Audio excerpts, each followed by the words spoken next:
Not my first, but my second longboarding race.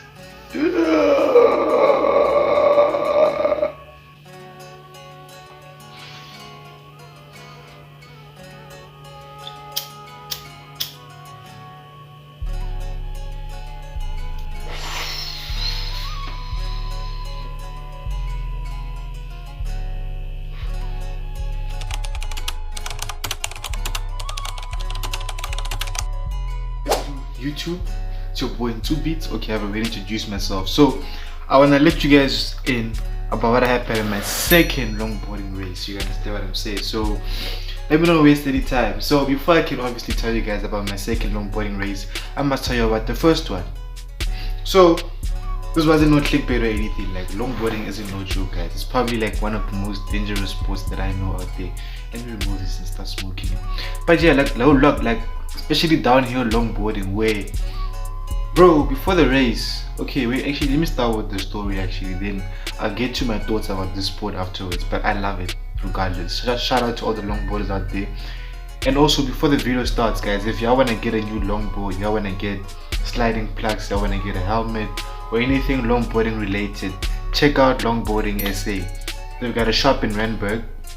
But if you guys wanna speak to someone directly, y'all can follow, this is Pete on Instagram, y'all can follow Kim.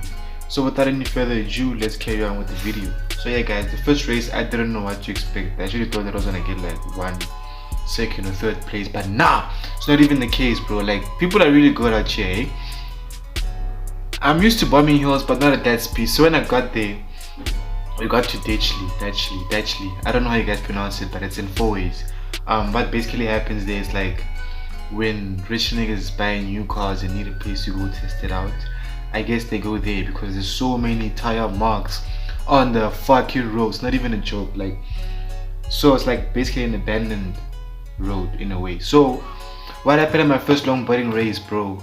Before, I was privileged enough to have a longboard like now. Yo, shout out to life. Thank you, Lord. But before, I was privileged enough to have a longboard. Like, these trucks over here stuck with me for the longest time. You understand what I'm saying? I had a board, bruh. I had a nice American board with a tail. Then one day, last year, I was skating with my boy Infinite, the guy I actually record and make music with. Shout out to my boy. What happened was, bruh, on our way back from town with Rasta, I was with Rasta, aka Lance, aka Blowman. You know yourself, Blow. But yeah, I was from skating with the boy with Infinite. Then on our way back to Hatfield, in Sunnyside, but this guy ran over my board. You understand what I'm saying? And he was in the wrong, because in South Africa, in Pretoria especially, we got these bus services that have their own roads. So this guy was on the bus lane, bro, and I was skating on the bus lane because it's only for buses. You don't expect the fucking car to pass there. But anyway, excuse my language, by the way. Get used to it really quick. But anyway, with that being said, this guy ran over my board. So the person that was driving the car wasn't him, it was his daughter. So what he was trying to do, but he was trying to protect his daughter, you understand? Because I had something about calling the cops on him and everything, bruh. This guy pulled out his gun. I could see that he had a holster, and inside the holster wasn't clipped. So meaning at any given time he would have been ready to shoot. And his gun, the hammer was down. It was loaded. The gun was definitely loaded, bro. So me and Infinite just vibe, bro. Let bygones be bygones. But for a very long time I was struggling for a board. Longboards come very expensive, they're not cheap. So the board that I got after that was very dysfunctional. Like, it was broken up in the middle, it had a crack. So I was using that for a very long time. Then one day, fast forward everything, this is actually a good story to tell. My board got stolen last December, you know, by some guy. Then they threw it in the pool. So my board from the weekend of the 17th of December until early days of January, that's only then I got my board, and it was in the water all along. So I skated it. One day I'm skating alone, back from skating with Rasta, and then it just snapped in half. So when that happened, bro, I had to downgrade for a very long time. So these trucks, I still had these trucks on that crack board I mentioned that got stolen. So another thing that happened was, after that board cracked, I had an old skateboard of mine, so I was riding longboard trucks, longboard wheels on a skateboard because I love going with speed, man. I wasn't gonna go settle for those small wheels. No, guys, this is all about speed. This is all about adrenaline, and skateboarding doesn't give me that. I started as a skateboarder, that's why I had the skateboard deck. So for a very long time I was using the skateboard deck. Then come the race, me thinking I'm gonna get say first, second, third place. Bro, I bombed the hill first time halfway and everything went fine, you know. I did a slide successfully, but I didn't really take into account how fast the roll was, you understand what I'm saying? So I went from the top with the other kids from Longboarding SA, and oh my god, those guys are good. Those guys have been doing this for years, bro. These guys, probably by the time I was skating, then probably it's when they turned pro, you understand? Like, they're real professionals. But anyway, I bombed this hill, then I fall. The only fall that I had from the race, funny enough, I'm wearing the vest I was wearing from the race, so I'm going to show you guys. You can see over here. This vest, well, here's the scarf that I got from the race. That is it. Then the vest, actually. Yeah.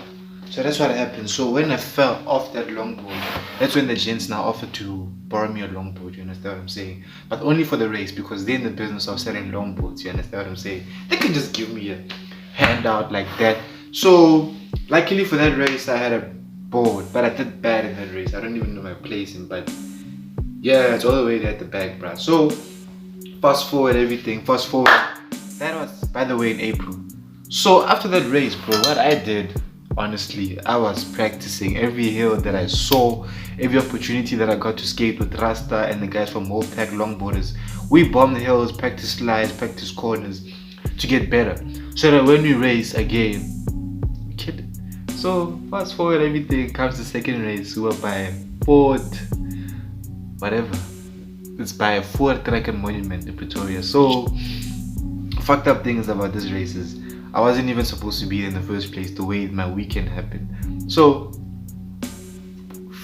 let me give you all what happened that weekend. Let me give you all a little bit of, let me show you how much drama I have in my life actually, and why I chose to come and make a video about this race. So stay tuned until the end. If you guys haven't, please leave a like, you know, please leave a comment, subscribe to my channel. Let me know what you guys think about this kind of video, you know, trying to do better things, trying to become a better YouTuber. So yeah, do the most. So without any further ado, let me carry on with the story.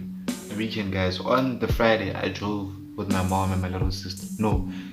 I drove with my mom to Rustenburg. My sister stayed that weekend. I think she had ballet practice or something. Oh, she was teaching some ballet. She's on a level now. But anyway, so what happened was I met up with my cousin, and you know, me and my cousin, we left. You know, we twins basically. What I do, he does, bro, you understand? So the Saturday night we went out, and mind you, I stopped drinking for quite some time before actually I went out with my cousin, because my body just keeps rejecting alcohol. I don't know why. Like, alcohol isn't for me. You understand what I'm saying? So that shit happens, right? We go out. He met a girl in Tinder, so he was gonna go meet her for the first time. So I was like, bro, let me drive you around. You know what I'm saying? Like, let me drive you on the condition that you pour petrol, and on the condition that tomorrow morning I need to be in Pretoria. I have a race, you know. So, but yeah, I'll be a bro, you understand? So we went there, met up with this Han, and then she was colored, by the way. I'm not racist also. I'm just letting y'all know. So we didn't know what was happening. So when we got there, I was rolling a blunt outside the club, and then we finally entered the club. It was like an upstairs kind of setting. And by the way, this is in Rustenburg. I'm from Pretoria. It's like an hour and a half away. But if you're really driving like me, an hour max, 45. you could do it. So what happened was we walked into the club, and then the table, the way it was set up, I just saw very powerful people there, you understand? Not very powerful, but people who have authority, because they kept like demanding shit like they own the place, you know. So you know me, I don't really talk a lot, and I don't really like interacting with people at clubs and anything. I don't get the whole point of going out, which I will make a video about, like why I don't go out and anything. But me and my cousin get there, we buy beers, and we don't buy them like in big buckets like they were doing. We just bought like one. Every time my beer finished, either one of us would go and buy a beer, you understand what I'm saying? So I'll find out as I was chilling there that this Han that my cousin's supposed to meet was chilling with the owner of the place all along.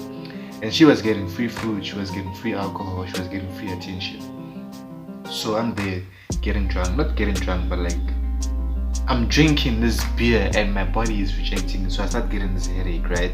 So fast forward, the whole night happens. I wake up very early in the morning, I go collect my mom, then we drive to Pretoria together. When you get to Pretoria, I'm in a rush. I'm thinking, oh my gosh, the registration for the race is at 8 a.m. and I'm so late. But I was like, I dropped my mom off around 7:30. No, 7, 7:15, somewhere there. It was like 7 a.m. Like I was late for day, but I was prepared. You understand? So I drop her off. I get to Hatfield. The people that are supposed to come with me and support me, I was the transport. So they were girls, most of them. So they woke up very late. So when I got here, they were telling me, yo, we just woke up, we need time to do our makeup and everything. I was like, man, I'm already late, so I won't sit and wait around for this. Like, yeah, I will make other plans for transport. I tried to make alternative plans for transport for them, but you know, niggas be on some foofy shit, man. But anyway, carrying on. So I get to the race, bruh, and I see racers, longboarders coming down this hill so quick, suited up. Some were even wearing full body suits, some were wearing, bro, helmets, gloves, knee pads, shoulder pads, name it. And I'm there in my shorts, and I'm a bit hungover because I don't like alcohol, I don't drink, I'm not a drinker. So, but I didn't have a lot to drink because I was driving that night. So I was making sure in case I got stopped that night, I can take the breathalyzer with confidence, you get what I'm saying? So, bruh, I get there, but I didn't break my confidence for some odd reason. So I get there, I register. And then luckily, I only got to get one practice run with the gents. Like, they have been practicing for like 3 or 4 runs before I got there. So I get up and then I go to that practice run. Very traumatizing because on our way up, I saw how far up the hill we were. You can literally see the whole of Pretoria when you're up there. Like, it's so fucked up. I wouldn't be surprised if I saw an eagle fly through where we were. You understand what I'm saying? So we up there. Rasta came late, by the way, to the race, later than I did, but I luckily made it just in time for when the race starts, because I think the organizers knew that some people were gonna be late. So, bro, we race and everything. So as I'm racing, I have my longboard and everything, but I didn't have this. This was a luxury to me at that time. You understand what I'm saying? So the longboard that I had, bro, was pretty cheap and basic, and for the longest time I've been struggling with the longboard that I had, but it didn't faze me because I knew where I'm at right now isn't where I'm gonna end up.